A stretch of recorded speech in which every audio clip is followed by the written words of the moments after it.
अखंड मंडलाकारं व्याप्तं येन चराचरं तत्पदं दर्शितं येन तस्मै श्री गुरुवे नमः। श्रीमद् भागवत गीता के आत्म संयम नामक 6वें अध्याय का प्रारंभ। अध्याय तम ज्ञान से 3 मंत्रों का अर्थ देती है। सदगुरु को नमन है, सनातन धर्म को नमन है, तीसरे परमात्मा का नमन है। दुनिया में 3 चीजें ही बड़ी हैं। परमात्मा के धारण किए हुए धर्म को ही धर्म कहते हैं। परमात्मा ने जो धर्म धारण किया है उसी को प्रजा धारण करती है, क्योंकि प्रजा परमात्मा का अंत है। परमात्मा का और धर्म आप वास्तव ज्ञान कराने वाला सदगुरु है। यदि सदगुरु न होवे तो हम परमात्मा को नहीं जान सकते और धर्म को भी नहीं जान सकते। तुलसीदास जी ने कहते हैं, हमारे में जो संशय भ्रम का समूह रहता है, सदगुरु मिलने से वह समूह चला जाता है। आगे यह भी कहा है, कलियुग में गुरु ही सदगुरु होंगे। वो केवल धन उपार्जन के लिए शिष्य बनाएंगे और स्वार्थ के लिए कारण यह सब होगा। श्री राम ने रामचरितमानस में बतलाया है, यदि परमात्मा स्वयं चाहे में अपने सर्व को किसी को बोध करा दूं तो नहीं करा सकता। परमात्मा ही अवतार के रूप में जब आता है तब वह अपने मानवीय शरीर से ही परमात्मा का बोध कराता है। इसलिए सतगुरु 4 युग से 10 होते हैं, जो मत्स्य कच्छप 12 नरसिंह 52 परशुराम राम के बुद्ध कलें, बाकी सब प्रचारक हैं जिन्हें भक्त विभूति संत कहते हैं। जो द्रव हो जाता है कल्याण कर देता है और भक्त दिला देता है, ऐसा जो श्री राम जी ने समान होता है तब वह सदगुरु है। पहले अध्याय में अर्जुन को भ्रम हुआ। मनुष्य भ्रम अज्ञान से निकालने के लिए ज्ञान की जरूरत होती है। श्री कृष्ण जी ने अर्जुन को समझाने के लिए पहले ही ज्ञान योग या सांख्य योग के नाम से दूसरे अध्याय में कहा। श्री कृष्ण जी ने आत्मा संयम नामक 6वें अध्याय में की संन्यास किसे कहते हैं, ये लक्ष्य भूत कराने के लिए उसको समझाया। श्री भगवान बोले, विश्व सेवा करता है तो कर्म फल त्याग के वो संन्यासी वही होगी, त्यागी अन्य क्रिया नहीं। इससे आशय कि जो अपने सुकर्म के द्वारा निष्काम भाव से प्राणी मात्र को सुख शांति पहुंचाने के कर्म में सदैव लगा रहता है, वह सन्यासी है। सन्यासी 4 वर्णों के लोग हो सकती है। ब्राह्मण का निष्काम भाव से ज्ञान विज्ञान देना संन्यास है। क्षत्रिय का संन्यास निष्काम भाव से न्याय रक्षा करना। वैश्य का धन संबंधी संन्यास व्यापार से निष्काम निस्वार्थ भाव से प्राणी मात्र की सेवा करना। और शूद्र का श्रम संन्यास हो सकता है। जिसने कर्म करना त्याग दिया है, वह अग्नि छूना त्याग दिया है, वह संन्यासी नहीं हो सकता। वेदों में भी संन्यास के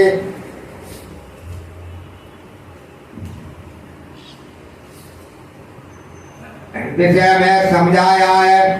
कर्म त्याग देने से या कर्म करते रहने से कोई संन्यासी नहीं होता। जीव और ब्रह्मा की एक रूपता का प्रत्यक्षीकरण अनुभव दर्शन जिसे प्राप्त हो गया है, जिसको संन्यासी कहती है। वेदों में संन्यास को परम तप कहा है कि तप से संन्यास की सिद्धि होती है। त का अर्थ है तत्व और पा का अर्थ है पहचानना। जिसने परमात्मा तत्व पहचान लिया है वही सन्यासी है, वही योगी है। ये संन्यास से संज्ञा उसी का नाम योग है। बिना संकल्प के त्यागे तात योगी नहीं बने। एवोच्चा जाने मुनि को उपाय सुकर्म भी योग रूप स्थिति बाला मनोग्रही करे। कृष्ण फिर से इस बात की पुष्टि करती है जिसे संन्यास कहते हैं उसी का दूसरा नाम योग है। तब संन्यास त्यागने को कहती है, योग लेने को कहती है। ये परस्पर विरोधी हो गई है। पर संन्यासी अपने कर्म फल का त्याग इसलिए करता है जिससे दूसरों को सुख मिले। जो कुछ संन्यासी या विद्वान कर्म करता है वह उस कर्म का फल छोड़ता है कि उस कर्म फल का योग सबके लिए होवे। अच्छे विचारों को संकल्प और बुरे विचारों को विकल्प कहती है। अच्छे विचारों के साथ भी जब तक हम आगामी सुख इच्छाओं के विचार नहीं छोड़ेंगे तब तक कोई योगी नहीं बन सकता। जिसको योग की इच्छा है कि मैं अलग नहीं रहूं, अभी इस जीवात्मा का विश्व से वियोग है। इस जीवात्मा को विष्णु परमात्मा में मिलाने के लिए एक ही उपाय है। उपाय सुवर्ण कर्म ही है। श्री कृष्ण जी कहते हैं बिना सुकर्म किए कोई योगी नहीं बन सकता। जिसने स्वार्थ संकल्प त्याग दी है वह योगारूढ़ है, वही संन्यासी है। जब तक मनुष्य इंद्रिया शरीर मन बुद्धि चित्त अनुशासित नहीं होगा तब तक किसी भी कर्म में सिद्धि नहीं मिल सकती। सबसे पहले आत्म निश्चय प्राप्त करने के लिए हमें शरीर मन बुद्धि को अनुशासित और एकाग्र करना जरूरी है। विषयों से नहीं प्रीति, कर्म में भीगता नहीं, संकल्प सही त्याग योगारूढ़ उसे का। आत्मा को आत्मा संतोषी रखना भूलना नहीं। आप ही अपना भाई, अपना शख्स आप हैं। श्री भगवान गीता कहती है सब कुछ छोड़ देना विषय त्याग नहीं है। मानव जीवन में भूख लगेगी तो खाना ही होगा, नींद लगेगी तो सोना ही पड़ेगा। कुछ सुविधा के साधन भी खरीदना होंगे। इस सब के लिए धन प्राप्त करने के काम की करने होंगे। फिर हम कथा छोड़ सकते हैं। अवस्था में से अधिक भोग का नाम विषय और अधिकार के बाहर की वस्तु के भोगने की इच्छा का नाम विषय। जो सीमित उपयोग करता है वो निश्चय है, उसको कर्म में बंधन नहीं होता है। जो व्यक्ति अपना समझती आत्मा से मिलकर संतोष मानता है, सुख मानता है, वह कभी सुख आसक्ति में नहीं पड़ सकता।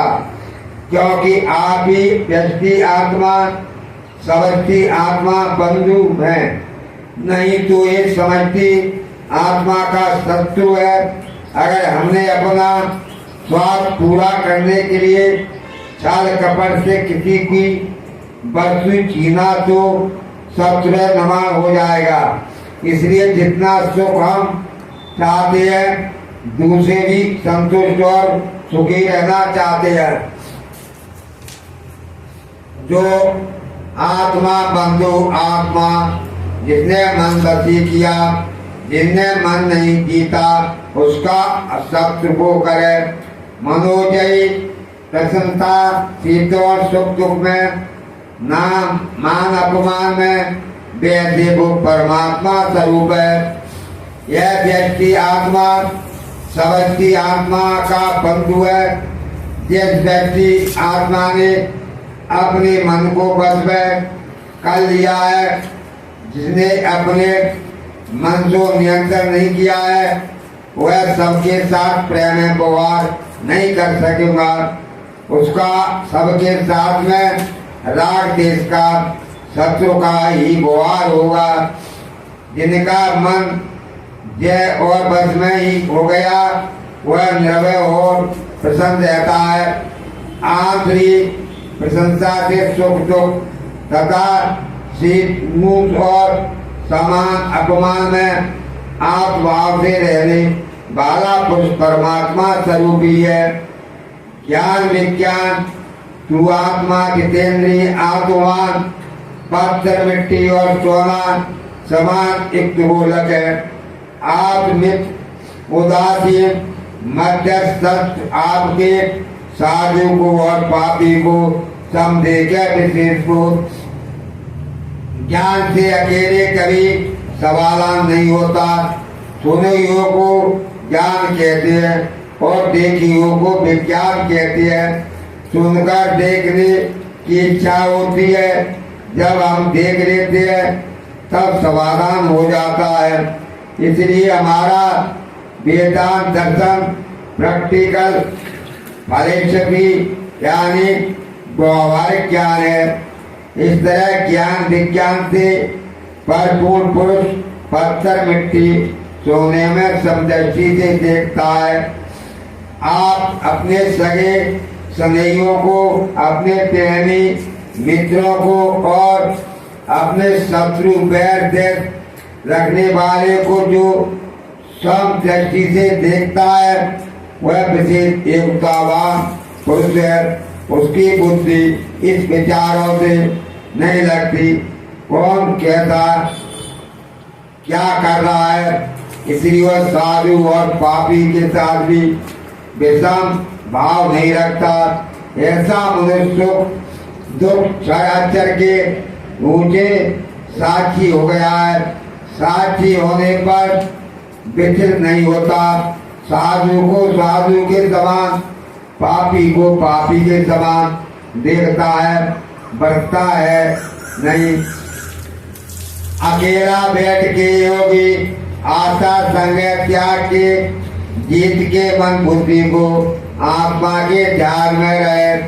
शोध प्रदेश में डाले निशासन हृदय नहीं, अति ऊंचा न नीचा, बोध फरक वस्त्रो। जिसको सदगुरु के द्वारा परमात्मा दर्शन हो गया है, उसको परमात्मा दर्शन पक्का करने के लिए अभ्यास की स्थिति बतलाई गई है। आत्मा अनुभव होने के पश्चात आत्मा निश्चय होने के लिए अभ्यास की जरूरत है। अभ्यास के लिए बैठे तो साफ स्वच्छ जगह होनी चाहिए। आसन बहुत ऊंचा या ज्यादा नीचा नहीं हो, सम और स्तर हो।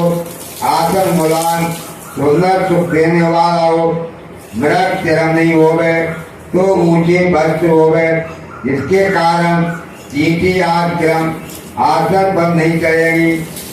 बस आसन पर बैठे ये की बात ना तरह स्तर मन से करे योग। ऐसे चित्त शुद्धि के काया गर्दन माथे को सीधा अचल स्तर करे। दस नाताक में रागे दिशाएं देखना तले। ऐसे आसन पर बैठकर मन के संकल्प कर याद विषय वासना को शांत करे, मन को एकाग्र करे। शरीर मस्तक गर्दन सीधी रहे, वह तेजी बैठता है।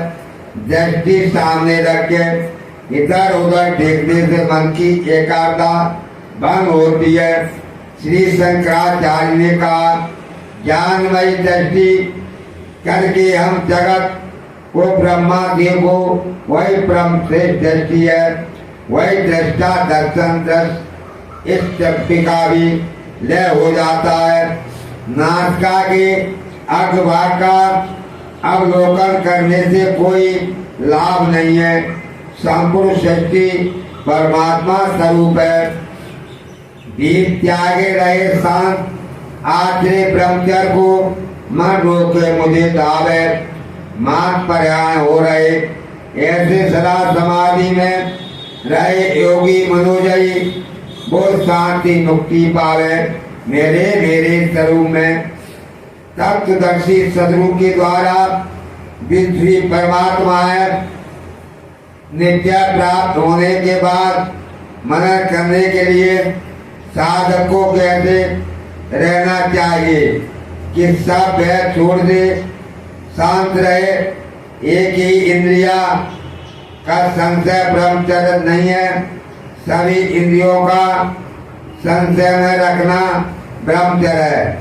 इसलिए संपूर्ण शरीर को इंद्रिया शक्ति संगम में रख मन को भी संगम में रखकर मुझ में ही चित्त लगाकर मेरे परायण होकर योग में स्थित कर। इस प्रकार मन को जीतकर आत्मयोगी आत्मनिश्चय युक्त समाधि में रहता है। इस रीति वह देश ब्रह्मेंद्र रूप शांत को प्राप्त कर मेरे विश्वरूप में मिल जाता है। जो अधिक खा लेते हैं, जो अधिक भूखे भी मिला रहे, जो अधिक सोवे जागे उन्हें योग सदय नहीं। युक्ताहार बिहारी जो युक्त ही कर्म आदरे युक्त के जागना सोना उसका योग दुख करे। आगे शरीर के स्वस्थ अवस्था में सम्मत बातें बताइए। जो अधिक खा लेते हैं या भूखे ही रहते हैं, जो अधिक सोते हैं या अधिक जाते हैं, उनके शरीर का स्वास्थ्य ठीक नहीं होगा और उनका मन भी किसी काम में ग्रहण करने योग नहीं होगा। शरीर का मन का तादात्म्य में संबंध है।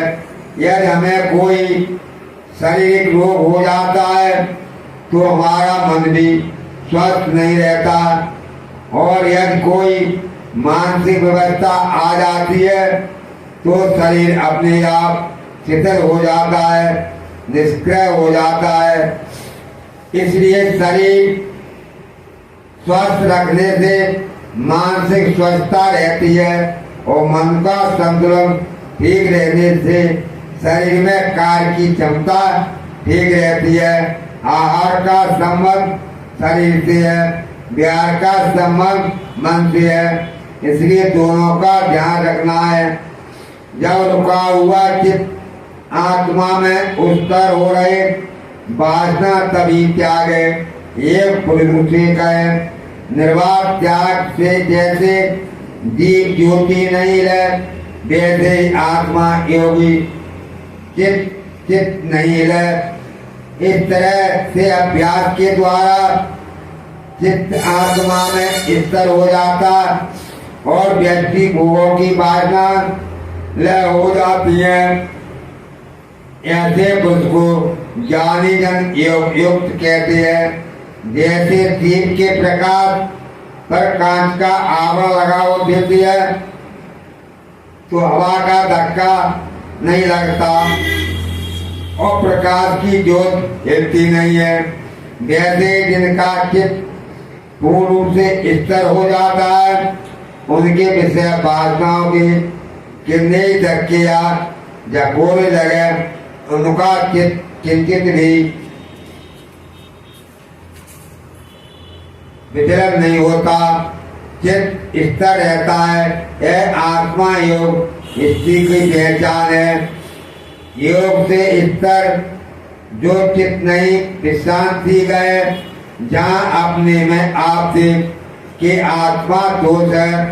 अंत का सुख जो है वो बुद्ध दे गए नहीं, जिसकी प्राप्ति होने से ये मैं ब्रह्मा रूप से जो अंत का सुख है वही कृपा की एक आत्मा से आत्मा स्थित है। सर्वांग योग शास्त्र में यह समझाया गया है। आज का सुख स्थूल संसारिक पंच भौतिक क्षण भाव है। मध्य का सुख बरीय मध्य में इसके अक्षर ब्रह्मडासी और अंत का सुख है जहाँ आज और मध्य दोनों हो जाती है। वह पुरुषोत्तम है। उस सुख को निश्चयी बुद्धि देखती है। मन इंद्रियों से वो लक्ष्यभूत नहीं होता। अंत में पशु पाले वेदों में श्रेष्ठों का सर्वांग योग यह तृप्ति आ गई। अपने आने साकार में आपको आने निराकार को देखना। सब विष्णु परमात्मा ही है। परमात्मा से स्तर हो जाता है। इस तरह से अंतकरण की संशय भ्रम की स्थिति नहीं रहती। साकार में ही हूँ। निराकार रूप से परमात्मा व्याप्त है। ऐसा निश्चय पक्का होकर आप संतोष हो जाती है। जो मिलने से अत्यंत अधिक लाभ नहीं गिने। जहाँ स्तर योगी एक दुख में भी नहीं रहे। जानो पाप यही योग दुख नाशक का प्रथम अंत करना योग को स्तर जिससे इस समय उसे अत्याधिक सुख की प्राप्ति होती है। जिस सुख का अनुभव साधारण मनुष्य को नहीं हो सकता। इस आत्मयोग की स्थिति होने पर बड़े बड़े दुख के प्राप्त होने पर भी यह स्थिति विचलित नहीं होता। भगवान कृष्ण अर्जुन से कहते हैं एक बात यह आत्मा योग सब योगों से श्रेष्ठ है। जिसको सुख संबंध का नाश करने वाला समझाना चाहिए। इसलिए योग का अनुष्ठान साधक को प्रतिष्ठित से दृढ़ निश्चय से करना उचित है। वो वह संकल्प से पैदा जो इच्छा सभी करे। मन से इंद्रियां सब रोकना सब और से धैर्य सहित शक्ति में क्रम से बाजना करे। मन को आत्मा में जोड़े न करे ध्यान अंत का। संकल्प और संकल्प से पैदा होने वाली सब कामनाओं साधक छोड़ देवे। अपने निर्बल मन से अपनी इंद्रियों को अपने अधीन करे। बुद्धि में धैर्य धारण करके भय छोड़कर धीरे धीरे सब विषयों में उपराम हो गए। विषयों को छोड़कर परमात्मा संदिग्ध जाने में किसी का अर्थ नहीं होगा। ऐसे विचार सुधार करके मन आत्मा में स्थिर करना चाहिए। जहाँ जहाँ दौड़ जावे मन चंचल अस्थिर वहाँ वहाँ छोड़ देना। आत्मा में बस को करे रजोगुण नहीं जिसमें जो योगी शांति से निष्काम ब्रह्मामृत अंत का सुखो गए। विषयों को जब मन बाहर जाए तभी उसको पकड़ कर वापस लाना चाहिए और वही अभ्यास करना है कि वह व्यक्ति भोग की आसक्ति न देखे। मन को आत्मा में स्थिर करने का यत्न करे। इस तरह जिसका मन स्थिर हो भोग वासना में रहित हुआ तो योगी ब्रह्मा रूप होता है। ऐसे रीति आत्मवर्तमान योगी पाप मूला हुआ ब्रह्म अनुभव स्व आखिरी सुख में गए। योग युक्ति स्थिति बाला श्रम संसृष्टि का आत्मा को सब भूतों को आत्मा में लगे। इस रीति से आत्मा योग का अभ्यास करने वाला योगी अपने सब पापों से मुक्त होता है। ब्रह्म संयोग में प्राप्त होने वाला अंत का सुख से प्राप्त करता है।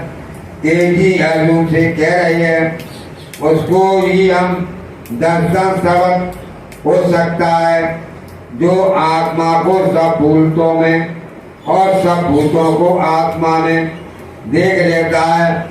इस तरह का निश्चय दिव्य दृष्टि योग के द्वारा हो सकता है और हो जाता है। जो मुझे विश्व में देखे, मेरे विश्व को लगे, उसी की दृष्टि में ही हूँ, वो मेरी दृष्टि में बसे। भूतों में स्थित मेरे को जो बजे, एक ही दृष्टि जो कैसे भी रहे, तो भी मुझमें ही सदा रहे। एक बात योगियों में जो सबक सुख दुख में देखे आप शरीर का ही वो योगी प्रिय है मुझे। यही भगवान कृष्ण कहते हैं, जो अपने को संपूर्ण विश्व में और विश्व में अपने को अंति भाव से पृथ्वीकरण की युक्ति से दिव्य दृष्टि द्वारा देख लेता है, तो वह चारों तरफ विश्व परमात्मा को ही देखता है, जिसे नित्यात्मा बुद्धि कहते हैं। वह बुद्धि परमात्मा निश्चय कर पाती है। संपूर्ण चराचर सृष्टि में एक ही परमात्मा है, जो देव दृष्टि छोड़कर दिव्य दृष्टि से प्रयोग से अधिक देख लेता है। फिर उसकी रहन सहन कैसी वो, जिसको वो पसंद करे, झोपड़ी में रहे या शाही महल में रहे, वह मेरे में रहता है। एक बात मुझे है योगी विशेष प्रिय है, जो अपने ऊपर व्यक्तिगत परिस्थिति आती है। जैसे हमारा कोई अपमान करता है, तब हमें बहुत बुरा लगता है। इसलिए अगर हम किसी का अपमान करेंगे तो उसको भी वैसा ही बुरा लगेगा। हमारा कोई सम्मान करेगा तो हमें बहुत आनंद आता है। इसलिए हम भी किसी का सम्मान करेंगे, उसको भी आनंद आएगा। जो कुछ हमें अच्छा और सुख शांतिदायक दिखता है, ये जो सबको अच्छा और शांत में, क्योंकि सब में वह एक है। ऐसा अनुभव जो करता है वो कैसे भी रहे तो भी मुझ में ही सदा रहता है। अर्जुन बोला, समझ योग जो तुमने कहा, ये मधुसूदन मन ही चंचलता में मुझसे हो नहीं सके।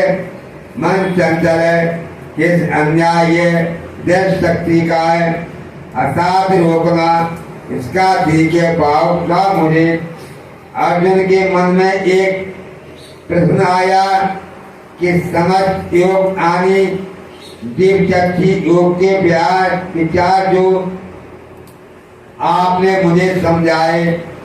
मेरा मन बहुत चंचल है और चंचल मन समझ योग के विचारों को ग्रहण करने की रुचि नहीं रखता। मन चंचल है, अन्याय है, बलवान है, इसका रोकना असाध्य है। जैसे भाव के वेग को कोई रोक नहीं सकता,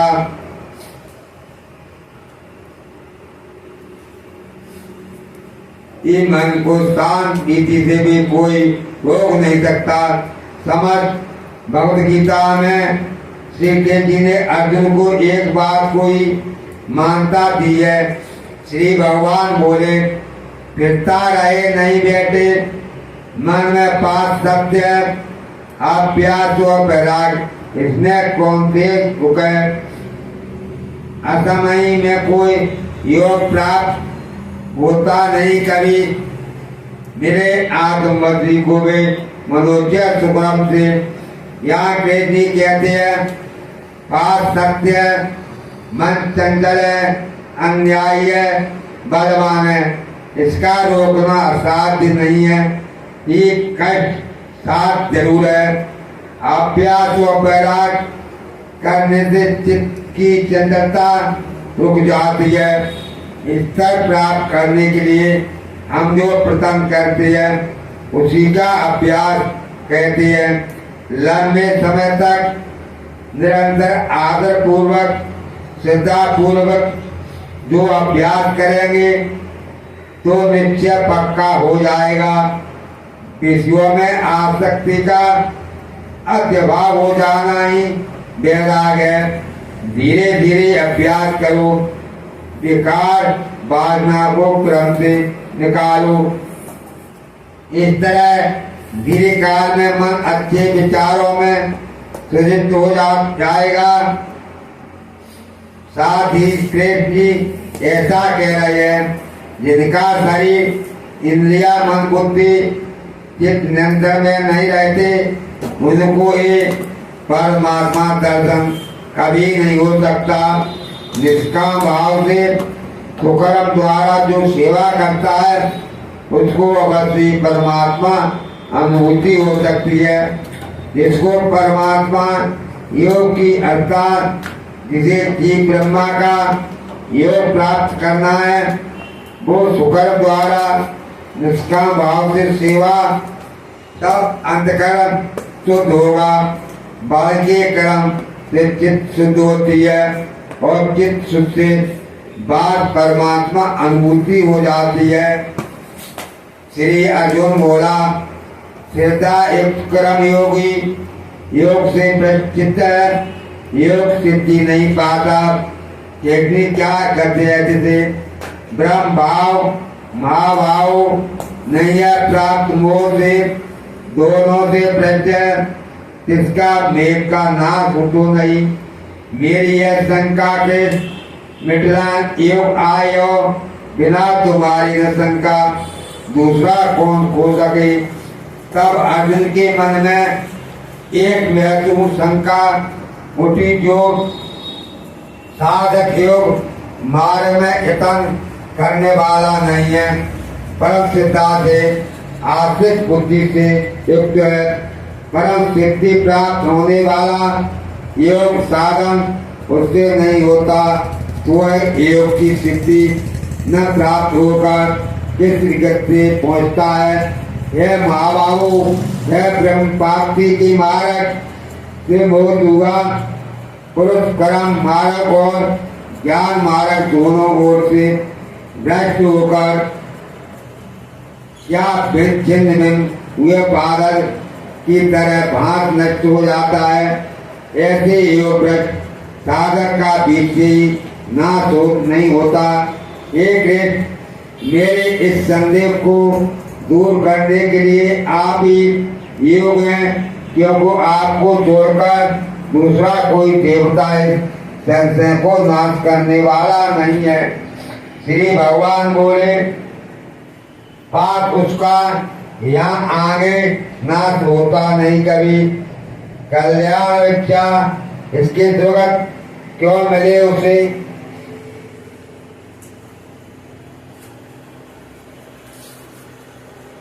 मैं पुण्यवान लोगों के साथ में भोग योग से योग जन्म लेवे द्रवल श्रीमान के अथवा धीमान योगी के कुल में जन्म ये मिले।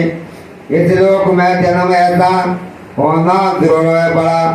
ताबो बुद्धि संयोग आज के देखो मिले प्रसन्न फिर करता है पाठ वो आत्मसिद्धि का। जिसने परमात्मा अनुभूति प्राप्त कर ली है और परमात्मा नित्याचरण करने के लिए मनन में लगा है, परंतु मनन उसका पूरा नहीं हुआ। उसका शरीर त्याग होने पर जहाँ तक मंजिल पहुँची है वही समाप्त हो जाती है। और आगे क्या होगा, देह त्याग के समय जिसको आत्मा अनुभव अधूरा रह गया, आत्म स्थिति पक्की नहीं हुई, तो ऐसे संस्कार लेकर भविष्य का जन्म धारण करेगा। पूर्व जन्म से यहाँ तक अभ्यास हो गया है, आगे भविष्य में जन्म लेते हुए आगे बढ़ने के लिए प्रथम करेगा। परंतु उसके साथ उसका जन्म निर्मल श्रीमान के यहाँ या बुद्धिमान योगी कुल में जन्म मिलेगा, जहाँ उसे अधूरा योग पूरा करने के लिए बाल अवस्था से ही सब प्रकार के साधन उपलब्ध होंगे। ऐसे जिज्ञासु बालपने से आप स्त्री की पक्का करने के लिए प्रथम में लग जाता है। ऐसे बालपन से ही खींचे पूर्ण अभ्यास उसे जिज्ञासी को पावे। वेदों में श्रेष्ठ लाभ हो, अनेक जन्म की सिद्धि, सब पाप धुला हुआ, स्थायी अधोग को करता योगी शेष गति लगे। इस मंत्र में बतलाया है जिस ब्रह्मा को शब्दों में सुना है वह शब्दों सुने हुए ब्रह्मा में अर्थवर्धन में पहुंच जाता है, यानी सुने हुए को प्रत देख लेता है। जैसे यहाँ पर कोई व्यक्ति शब्दों में सुनने की केंद्रीय अध्यात्म विज्ञानशाला मध्य प्रदेश के खंडवा जिले में नर्मदा तट पर एक बहुत बड़ा विद्यापीठ है। इसको शब्दों में सुनकर देखने लिए चला, रास्ते में रात हो गई या कोई बाधा आई तो वहाँ बड़ी वहीं रुक जाएगा। दूसरे दिन सवेरा होते फिर आगे बढ़ेगा और विज्ञानशाला को प्रतिकर से देख लेगा। इसका स्पष्टीकरण वेदों में यह है कि उसके पास अनेक जन्म की सिद्धि रहती है। देव रूपी सब पाप खुल गए हैं। अधिक स्थिति में पहुंचने के लिए वह निरंतर प्रयत्नशील रहता है। जो स्थायी रूप से अधिक स्थिति में पहुंचने के लिए प्रयास कर रहा है तब वह जीव ब्रह्मा की एकात्मा का अनुभव निश्चय कर लेता है। यह जीव की शेष गति है। शेष गति के लिए बाह्य उपकरण की आवश्यकता नहीं है। तपस्वी से बड़ा योगी, ज्ञानी से भी बड़ा, कर्म से योगी, इसे योग से कहो। सब में योगियों में जो बैठा है मुझसे करे, श्रद्धा से विषयों की सेवा, मुझे अत्यंत मानसो। तपस्या करने वालों या शब्द ज्ञान कथन करने वालों से योगी बड़ा होता है। अनेक प्रकार के क्रियात्मक, रोचक, भयानक, स्वर्ग नरक आदि के सुख भोगने के जो कर्म कांड है उसमें योगी बहुत बड़ा होता है। इसलिए अर्जुन तुम योगी बनो। दो भिन्न वस्तुओं को एक रूपता से जोड़ देने का नाम योग है। पातंजलि शास्त्र में योग की व्याख्या की है। जो है अनेकता दिख रही है, इन अनेकता से है एक ही है और उस एक का ही फैलाव अनेकता में बताया है। ऐसा खोज कर जिसका निश्चय पक्का हो गया है वह योगी है। इसलिए अर्जुन तुम की ब्रह्मा की एक आत्मा का निश्चय आत्मा योगी बन। योगी बनने के बाद जो विश्व सेवा में लग गया है, हानि प्राणी मात्र को सुख पहुंचाने की सेवा में, वह मुझे विशेष प्यारा है। या ब्रह्म विद्यागत विज्ञान योग 7 श्री के संवाद रूप श्रीमद् भागवतम का आत्म संयम अध्याय 6वां संपूर्ण हुआ। मात देवाय नर्मदे हर सनातन धर्म की जय। ओम शांति, ओम शांति, ओम शांति, फिर शांति।